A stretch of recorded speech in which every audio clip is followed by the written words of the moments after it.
I was going to start off with some in-depth political question, but I suppose we want to get the shit out of the way. How are you feeling? How am I feeling? I'm on a slight sort of plateau at the moment. I'm the prisoner of chemotherapy, so everything depends on putting poison directly into my veins. So sometimes if I don't feel terrible, I think, damn, it's not working. I mean, you want it. You want to feel you're being poisoned because you want to feel that the enemy within is also feeling bad and feeling like giving up.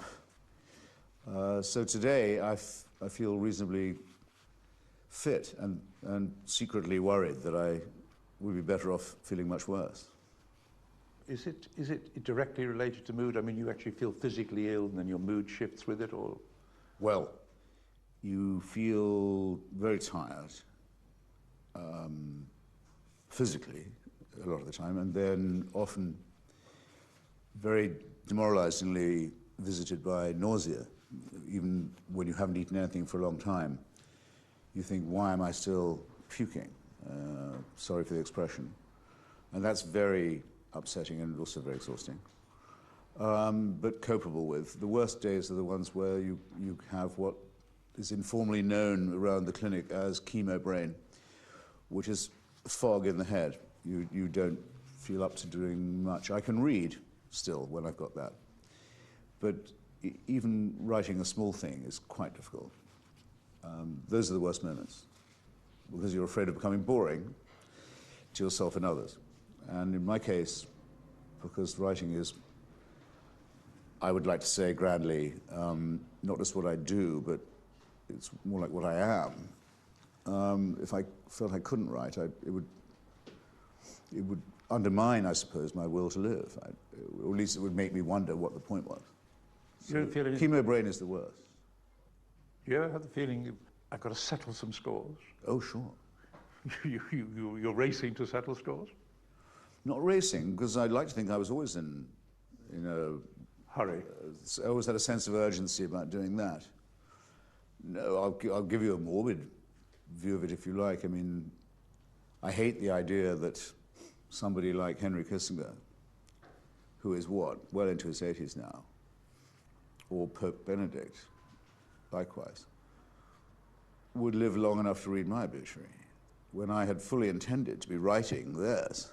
And I make no bones about it. That's why I don't ask for sympathy, because I'm not intending to dish it out either. You've been such a successful and interesting and fascinating, provocative political analyst over the years. Thank you. I wonder what feeling you have about America today. I mean, coming here, there's a sort of sense almost that America's lost almost the will to live. It seems to be sad and lacking spirit. It seems almost as though it's rolling over and waiting to be overtaken by China and by India. Yes. The great thing about the United States and the historically magnetic effect it's had on a lot of people like me is its generosity, to put it simply. Broad-mindedness, curiosity, willingness to accept strangers, allow them to become citizens really quite easily, assimilate to their arrival.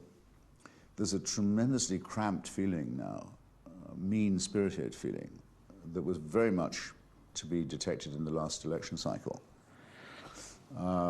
People talking in, what I would once have called, I suppose, sort of Dennis Thatcherite terms, curmudgeonly, but rather less amusing than him. Countries filling up with riffraff, country going to the dogs. President doesn't seem to be completely 60 nanas to the rupee, might even be a Kenyan. Petty, spiteful stuff of that kind, often from quite senior people. Hardly even deserves the name of cynicism or pessimism. It's just sour and nasty and boring. That's been a depressing reflection, yes. And I know it comes from the feeling, they're probably both related, that the country itself has very rapidly and suddenly and unexpectedly ceased to be the hyperpower. That at best it's one power among many. And second, and subliminally related to this, the feeling among, what shall we say, anything's too much of a generalization. Let's just say white Americans for now. The realization that they're not going to be the majority quite soon. They'll be the largest group, but they won't be the majority. Actually, it's already true in several states, and it's going to be true in several more.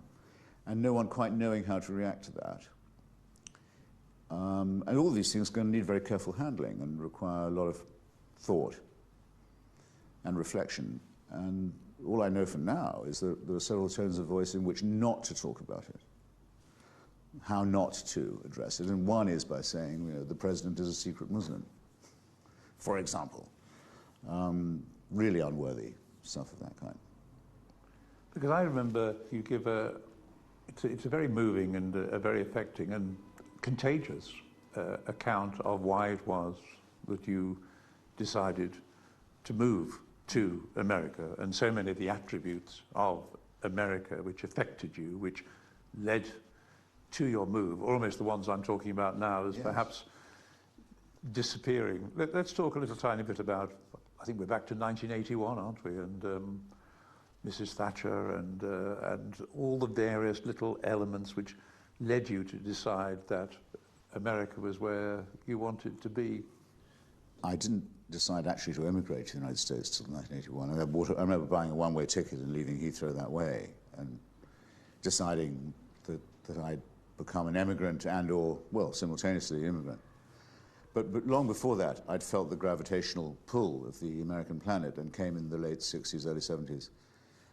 And yes, it was quite nice to find oneself condemned to cliché. It really was a land of opportunity. People really would not just invite you on short acquaintance to come and meet their family or stay in their place in upstate or by the shore, but they'd mean it.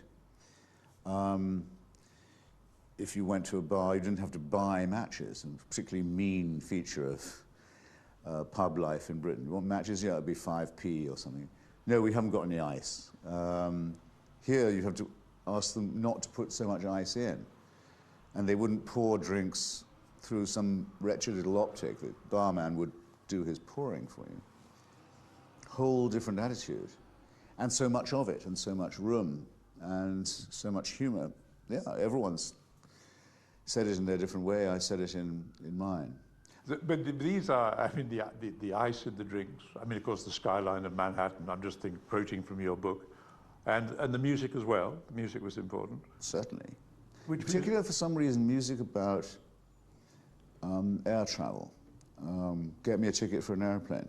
I was very gashed to see the singer of that died in Nashville the other day. That meant a lot to me when I was a kid, as did, of course, leaving on a jet plane that everyone remembers, usually at the end of some not particularly well-judged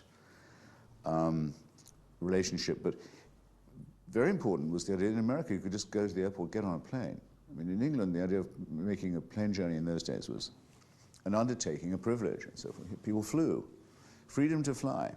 By the way, another great thing that's become cramped, boring, miserable, humiliating now because of the Homeland Security farce and bureaucracy.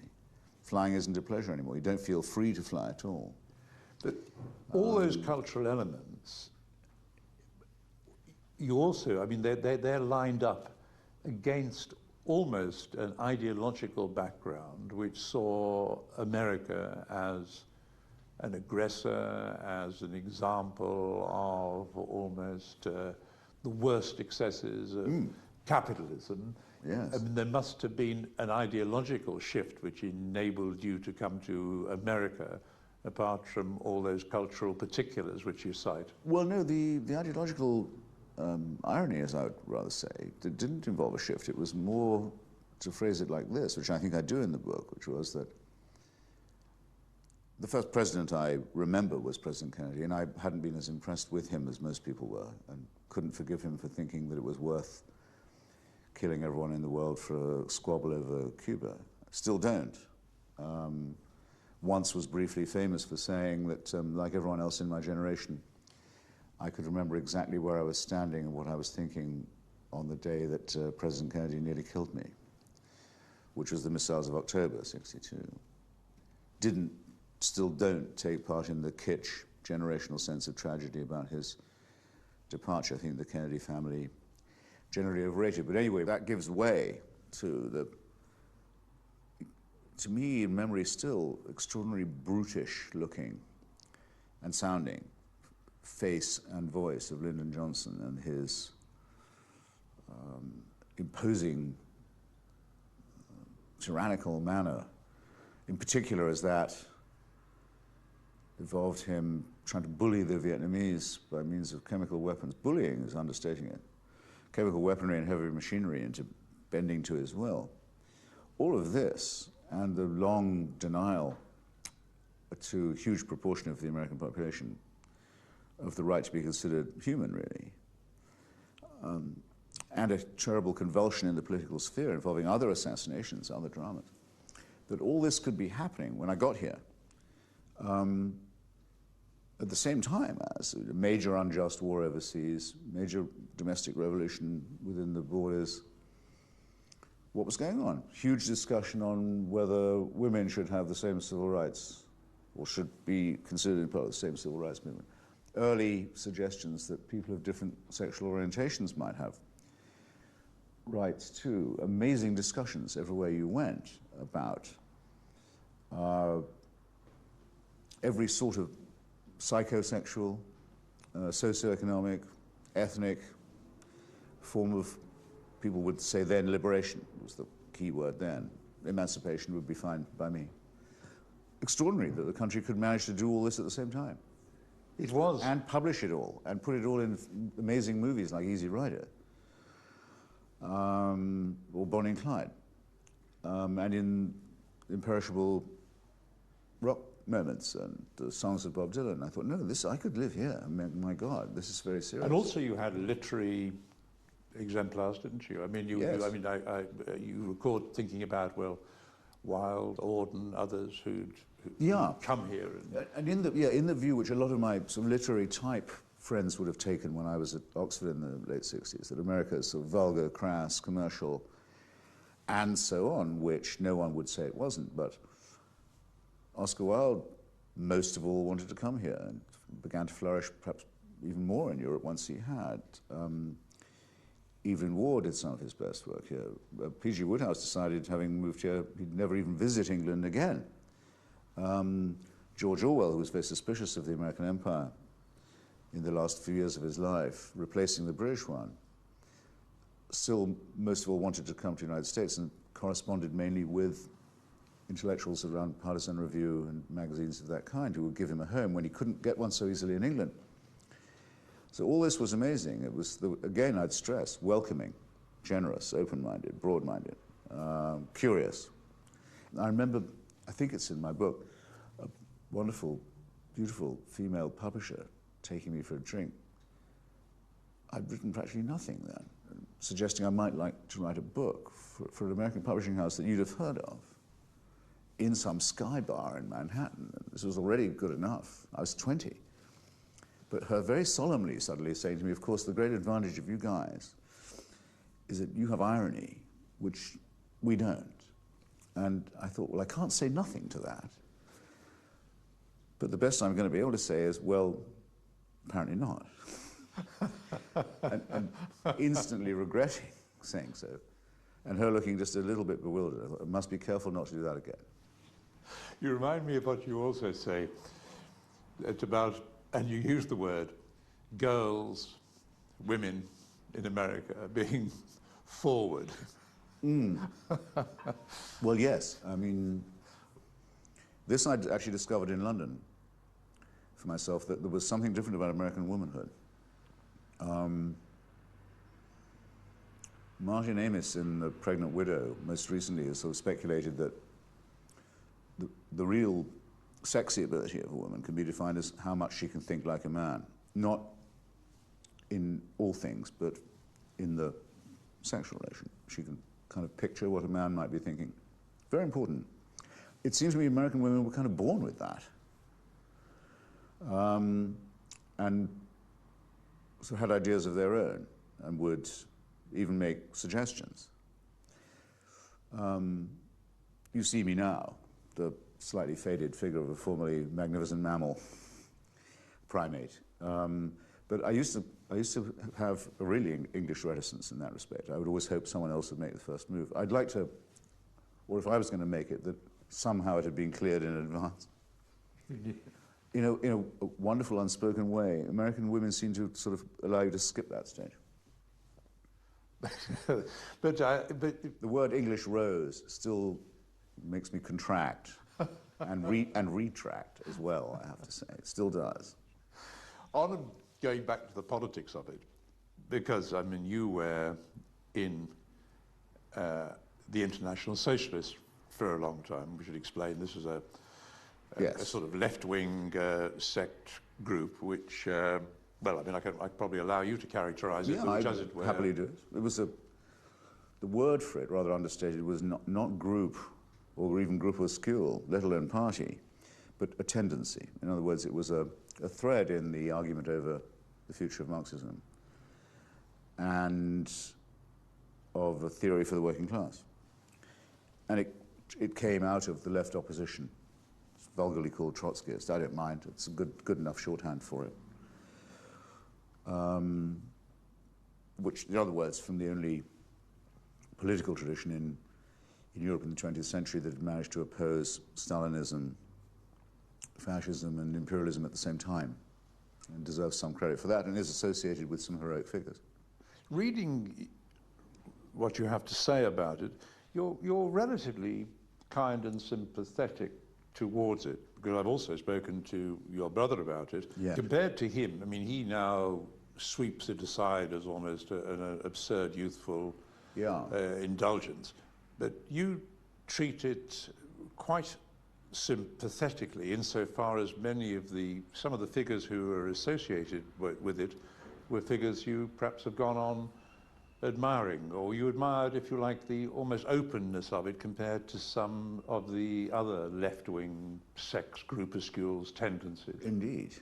For one thing, the writers and essayists and fighters who made up our tradition, I mean, once you've taken out the sort of grand heroic figures like Rosa Luxemburg or Trotsky or Andres Nin in Spain and in Catalonia and Civil War, people like C.L.R. James, the brilliant Trinidadian polemicist and historian.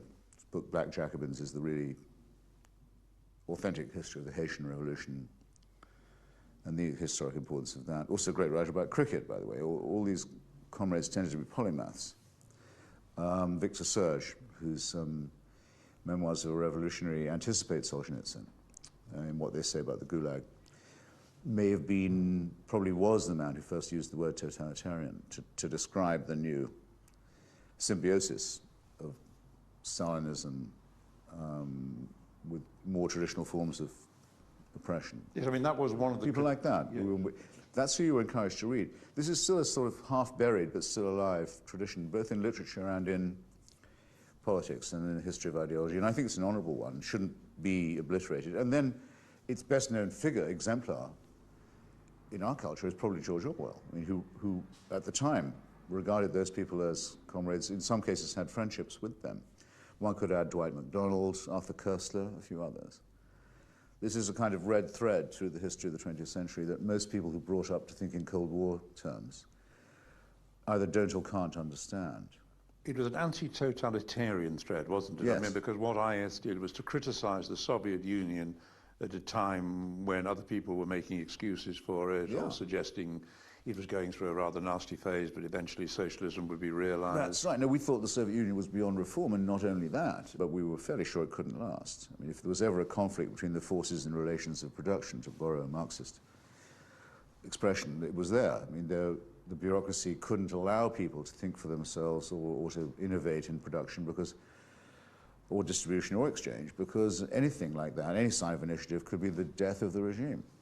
was actually more easy to analyze in Marxist terms, in some ways, than later Western capitalism was, because it was like a clockwork, rusted version of early Victorian capitalism. And so when people say no one saw the end of the Berlin Wall coming, except a few people like, admittedly true of Robert Conquest and a couple of others, it's not true of us. I mean, we not only thought it was coming, we thought we could analyze why it would come and that it would be a good thing. But how much... But this did not reconcile us to other incredible things that were happening when I was a young man in the late 60s. The takeover of Greece by a NATO military dictatorship, for example. The waging of a filthy war in Africa by Portugal, another NATO Western country. The obliteration of the ecology and people of Vietnam.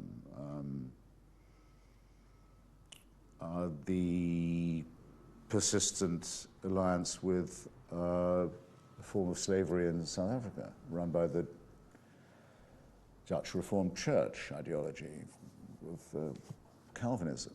In many cases, these, of course, things that you reported on yourself and wrote about. Yeah, in time I lived to write about all those things and visit the scene of the crime, yeah. Are you a Marxist now? You say you are, but I wonder what sort of a Marxist, because let's add in the other thing that IS believed, that they still believed in the idea that the working class were going to be the agent which overthrew the capitalist state, and part of the project of IS was not simply theoretical, but members of IS were actively expected to go out and to raise the consciousness of the workers so they would overthrow the state. Yeah, well, you and I, Professor Taylor, can sit around rehashing glory days of the 60s and old picket lines and struggles and this kind. There's no shame in it. I mean, unlike a lot of people who wouldn't do the 60s again, or not in the same way, who've turned into self-haters and sort of think the whole thing was a waste of time, I don't think that at all. I wish I'd done some of it differently and better. But most of all, I wish I'd done a bit more about the things that were going on at that time. I wouldn't unlive it, in other words. So, yeah, we can do that. And we do, if we're given half a chance. But you can't lie to the young. You must not bullshit the young. It's an absolute principle. And these people were asking me questions, seriously, what should I do with my life? Should I commit to this or not? And I reviewed it, and I said, is there now an international working class movement linked at the point of production, internationalist, that could replace capitalism, as was once thought possible? No, there isn't. Is it in long-term decline, that idea? Yes. Is it coming back? I don't think so. Is there an ideology, at least, even without an anchorage in a material class movement, that could at least say it was the critique of capitalism that could transcend it? Not known to me, no. And the ones I've seen on offer, not very persuasive. At that point, it seemed meaningless to go on calling myself a socialist. I'd been doing it by that stage, if you're still saying it, you're doing it out of almost manneristic promptings, so as you don't get confused with just being another liberal. And it could be just that you can't bear to let go of something that used to mean a lot to you. And I'm so against sentimental attachments of that kind.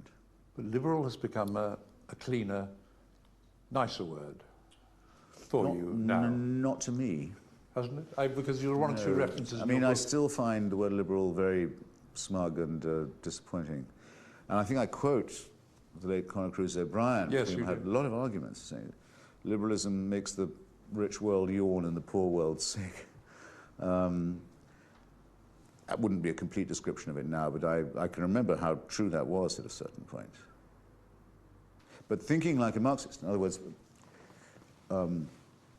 seeing how the materialist conception of history does actually work, as explaining human motivation, as well as a lot of developments in the material sphere, banishing the ideas of the supernatural and the superstitious axiomatically, telling people that their emancipation is not going to be delivered to them, there's no redemption, there's no salvation It has to be your own act of freeing yourself. All this is very useful. I can see why you don't want to embrace the word liberal, and understand why the word socialist is something that you now don't want to hang on to. Do you feel when you read the word the left, or left-wingers, or those on the left, do you know, is that now something which prompts a feeling of, well, not contempt, but a feeling of irritation, a feeling of annoyance? You don't feel of the left any longer? Not really, no. They don't really allow it. I mean, when I took the view that the Saddam Hussein regime should no longer be allowed the private ownership of Iraq and its people and its resources, there was what you could call a rather small, and not unlike the old international socialist tendency, but small, scattered, but interesting group of people in Iraq who thought that way, especially among Iraqi Kurds, but not exclusively. Intellectuals, Trotskyists like Kenan Makia. And in other countries around the world, people thought, yes, obviously, no one on the left could possibly support any policy that presumed the survival of that regime. But by then you were beginning to scrabble a bit to keep that idea of the left going. I mean, if the majority of the left in the world, and actually the majority of liberals too, decides that they think Bush is a greater enemy than Saddam Hussein, well, that's what the left now thinks. Well, they can leave me out of that. Completely. I mean, I won't quarrel at that point. I'd rather be called a neoconservative at that stage.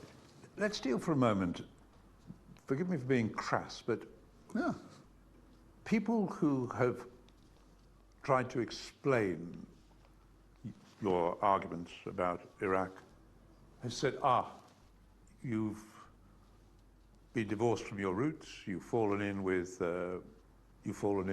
some strange friends, you've made a great deal of money, you've lost contact. And I can remember there's a nice little, I think it was a quote, I think it was Salman Rushdie, who you very vigorously defended during the fatwa. He used the phrase that you become aligned with people that you're not like. Well, that wouldn't be for the first time, if it was true. And I've been, obscenely rich for much longer than that, anyway. Make enough money to take any political position I want. If anyone wants to attribute it to... Now, that really would be vulgar Marxism, by the way. Yes. Well, Kenan Makia, the author of The Republic of Fear, which is the best analysis of the Saddam regime from class viewpoint, ideological viewpoint, analytical viewpoint, is exactly a brother of yours and mine from the 1960s left opposition. He was one of the best products of it. And it was his book, plus one or two others, that really laid out the case for regime change in Iran. If you're going to take sides in an argument that involves state power and diplomacy and war, well, then it doesn't matter whether you're me or Salman or Michael Moore or Harold Pinter, you're going to find that you're on your side or in your camp are people who you're not like. I mean, the Iraq War was opposed by His Holiness the Pope, by His Grace the Archbishop of Canterbury, by Vladimir Putin, by people whose names are almost too leprous to mention, Gerhard Schroeder, Jacques Chirac, professional political pimps of the lowest order. George Galloway, someone who managed to be both a pimp for and a prostitute of Saddam Hussein in the same cycle. I mean, I don't judge Salman's view by that. But I would put Paul Wolfowitz or Kenan Makia against any of the above mentioned, or Kofi Annan and his rackety, bought-out, oil-for-food, rotted United Nations. easily and any day, and give reasons, as I do in the book, why that's true. These are people of real principle. I think the most appalling collection of opportunists and thugs it's possible to imagine. And I only mention the most celebrated public figures. I mean, behind that was something even more sinister that certainly Salman should have been able to see through, which is an alliance on the street between what's left of the hard left, rather thuggish elements of the Socialist Workers' Party and the remains of the CP, the Communist Party, and the Muslim Brotherhood, openly allied against Western democracy for reasons that are too obvious to go into, though I don't mind going into them. But you can see a little bit what Rushdie is talking about, yeah. Because when you look at some of your old friends, they do seem, you can hear in their attacks upon you a disappointment about having lost something. I mean, if I look, I don't know, I mean, Ian Baruma or Terry Eagleton, I mean, these were, you were quite close to them. It takes a lot to make me cry. Takes a lot to make me cry. I find the work of these people practically unreadable. It's not because I disagree with it. It's that I think what they've written is mediocre and hopelessly adapted to the needs of power in a way that mine, I don't think was. I mean, we who said we have to take the risk of removing this keystone of totalitarian power which is about to turn itself into a Rwanda, not just mutate from a failed state into a rogue state and back again at a choke point of the world economy. That has to be opposed, and it's people freed from the large and horrible camp in which they've been forced to dwell. There's no need for any euphemism in that. The people who argue, I suppose you could say Terry Eagleton argues, or people like Ian Baruma who say, well, you know, it's very risky, this kind of thing. Well, yes, it is. It's risky because you've let it get to that stage. Risky to get rid of Slobodan Milosevic. And the predictions that there'd be a lot more civil strife in Bosnia if we did intervene, or in Kosovo, were not to be dismissed. I didn't think they would be as bad as they were, but they could have been. But that doesn't mean you can't intervene. These are things that require intense reasoning and thought. What I got was none of that at all. I got basically, and again, as I said, it takes a lot to make me cry, and I have a fairly broad back and a fairly thick skin. What I got was, why have you become a tool of the Jewish lobby? Huh? Why have you joined the Bush family's relentless quest to pick a fight, which they've been trying to avoid for all these things? Why are you a warmongering neoconservative? Unbelievable stuff of this kind. I've spoken with your brother quite recently, and you'll be aware of all those biographical accounts of you and him at home arguing. I asked him, I said, what on earth were you arguing about to such an extent that you eventually had to have a treaty hung up on the wall to stop you arguing? He couldn't remember what you argued about. Do you remember what you argued about? Not really, but it wasn't about politics. It was more about my feeling that until his arrival, I had things more or less arranged as I wanted them, namely the whole attention of my mother, the possibility of marrying her, the possibility of elbowing her husband out of the picture one way or another, and, you know, supreme power, at least in the microcosm. And this plan had not taken into account the arrival of a sibling. No, he said... Who was born slightly too near. I mean, I used not to be terribly interested in this new work on birth order and sibling rivalry and so forth, but I think there must be something in it. I think it's probably unfortunate for both Peter and for me that he was born at a time when he was too near me to be a baby brother, needing protection or inspiring that kind of feeling, but near enough to be a rival, and smart and tough. He said that the idea was almost that arriving from the hospital, the notion was that perhaps he'd be sent back to the hospital the next day as well. And I put it to him, I apologized when I did. I said, look, it's very vulgar Freudian of me, but you were both competing for your mother's love. And he said, he waved that away, but you confirmed that. He's quite wrong to wave a thing like that away. It's not waveable away. I'm sure I can remember telling him he was adopted. For example, with a reasonable chance that he might believe it. What a terrible thing. Yeah. Well, no, when it's a matter of survival, I'm not to be trusted. I mean, I'm fairly ruthless.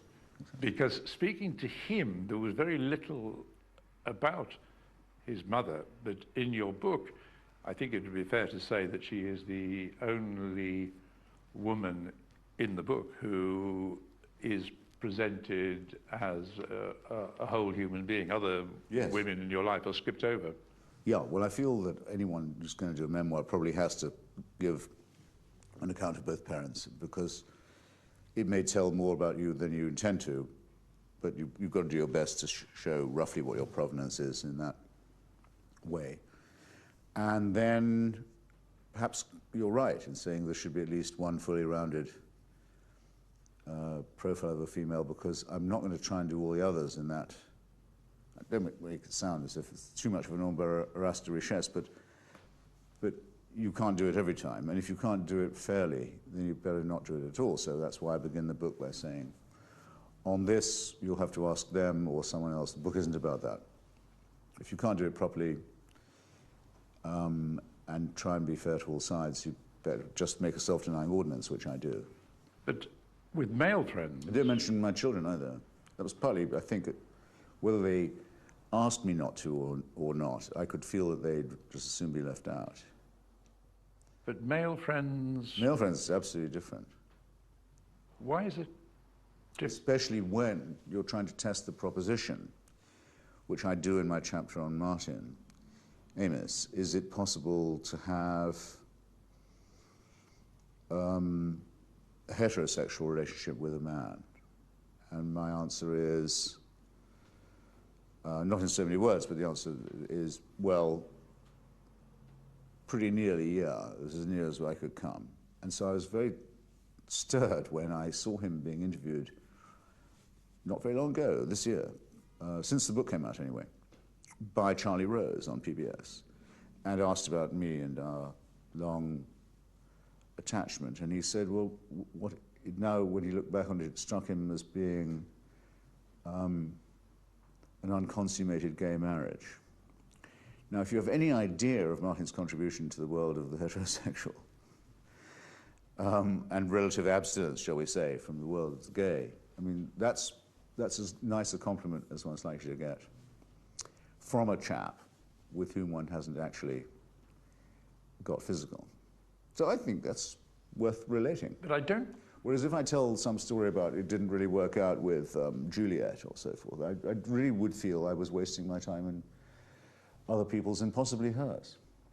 And then someone who wasn't Juliet would call up and say, so, you had room for her, but not for me. And I could see all this coming, so I just said, I'm not doing it.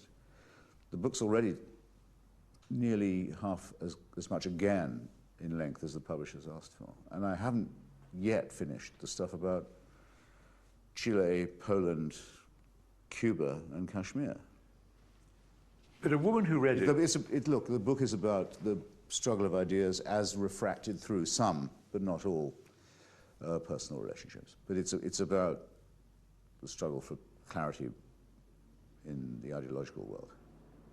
I was trying to talk to somebody about you and your brother's views, and when I was doing it, it was difficult really not to avoid occasionally smiling at the ways in which to talk about the contradictions. When I was talking to him, and I was talking about the family, and I was talking about divorce, and I was talking about abortion, and I was talking about homosexuality. Do you recognize an affinity in the certainties that you both espouse? Do you recognize a complementary intolerance of ambiguity? Yes, I do. Because I've noticed that on things where we actually do agree, without checking with each other. I sometimes find that we often find the same kinds of politician repulsive, for example. Often for slightly different reasons, but there's the same feeling. How can anyone look at this guy, say it's Bill Clinton, without realizing you're dealing with this sort of dangerous phony, sort of hopeless case of narcissism? And why would anyone volunteer to help, be proud to help, to pump up this already bloated ego? What's going on here? Some kind of appalling masochism. Yeah, I didn't know what he thought about it until I published my own stuff, or maybe vice versa. He's good on things like that, as he is, for example, on the wretched church of which he's a member. I mean, he understands as much and as easily as I do that Rowan Williams just does this perfect impersonation of a Welsh sheep trapped, bleating on some hillside in the rain. And it's more of a tragedy to him than it is to me. But you can't miss a thing like that. And he wouldn't be him if he didn't. I mean, it's very typical. It's his form of Trotskyism, if you like. He can only be a member of the Church of England on condition that he's a member of the most extreme, isolated, derided opposition group within it. Absolutely. Oh, last... Well, I'd rather be a Trotskyist, frankly, but with all the hazards. If I say the name Horace Mann, you're probably going to know that I'm going to use that quotation from him, which he said, until you've done something for humanity, you should be ashamed to die. I think that you say that's a pretty tall order. Would you allow that of yourself? Would you like to feel that that is true to an extent? No, I can't really say that, I don't think. But I'm hoping to, if this wouldn't seem like a rather melancholy coda, because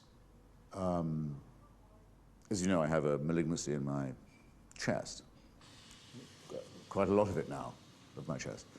And the possible treatments for this are remarkable. I mean, I live in a revolutionary age to have cancer, as it turns out. And there are experiments that are being conducted, and I've volunteered to take part in 2 or 3 of them. And there may be a couple more where I could be a guinea pig. It's also a rather sad time to have cancer as well as an inspiring one, because I don't think this used to be the case with people. They would die knowing there was a treatment that was just out of their reach. That will probably happen to me. There was tantalizingly near, and there are some so tantalizingly near they might work if I can hold on long enough. Now, plainly, I'm doing this for myself. I want to hang on. But I also do feel that I'm willing to go to places I didn't need to go, to have my gene sequence, for example, and my genome analyzed, and to have some tests conducted that they don't hold out any prospect of success for, but that might benefit other people. And Horace Mann was in my mind when I thought about doing that. I thought, you probably need to be nearer death to be deciding, well, how are you going to pass the test? This will be what I hope to contribute, or bequeath, if you like. And it's a lot better than the other offers I had, which were to go to prayer breakfasts in my own honor. I can't see you. Which I didn't think would meet the test either way. In fact, would rather negate the idea. Christians have been rather nice to you, haven't they, when you consider the assault that you made? You've been making upon them recently. They're all praying for you, aren't they? One of them in particular. Well, not all Christians are praying for my recovery, I should add. Oh, they somehow see this as a Well, divine... no, I mean by that to say there are some who pray for me to die horribly in order to set an example to other backsliders, and not only to die horribly, but then to be reborn and then never to die, to live forever in agony. There's that tendency, faction. And then there are those who say they're praying for me, and only after a while, after I got a lot of these messages, so I start writing back saying, do you mind if I ask, when you say you're praying for me, praying for what? And many of them were honest and wrote back saying, praying for you to become someone who accepts Jesus as his personal savior. Not for me to get better. Or to get better plus that, but not only that. Well, I thought it was nice of them to clarify. But one Christian in particular has become very important to me and is, I think, a very exemplary person. You may have heard of him. He's called Francis Collins, Dr. Francis Collins. Well, he's the head of the National Institute of Health and the National Cancer Institute at the moment. And he is the man who was given the job in the 90s of completing the Human Genome Project and brought it in complete, ahead of time and under budget in the early years of the Clinton administration. A gigantic contribution to medicine as well as to our understanding of what we have in common with other animals, and is the final blow to all those who doubt that we are evolved rather than created. And Francis is a believing Christian of a C.S. Lewis kind, I would say. And he's taken a strong personal interest in me and introduced me to doctors who can help me, if I want to think of it like that, help other people by doing new pathway treatments, or help myself perhaps as well, on the off chance. So that's a rather nice symbiosis. Have you, it's a quotation that you use at the beginning of your book, The Hamlet, you always made me laugh. Your tirade, your invective, your name calling, apart from all the other things about your writing that I admire, but it was often the laughter. Have you lost all your mirth? No. I have foregone all custom of exercise, but that was a long time ago. Never could quite discipline myself in that way. No, I hope I don't seem mirthless in the least. I wouldn't say I've found any more funny sides to dwell on than I had before. But certain jokes at the expense of the species, about being born into a losing struggle, being created sick and then ordered by God to be well, and all this, do seem even more pertinent when you have to live with the thought every day that it could be your last one.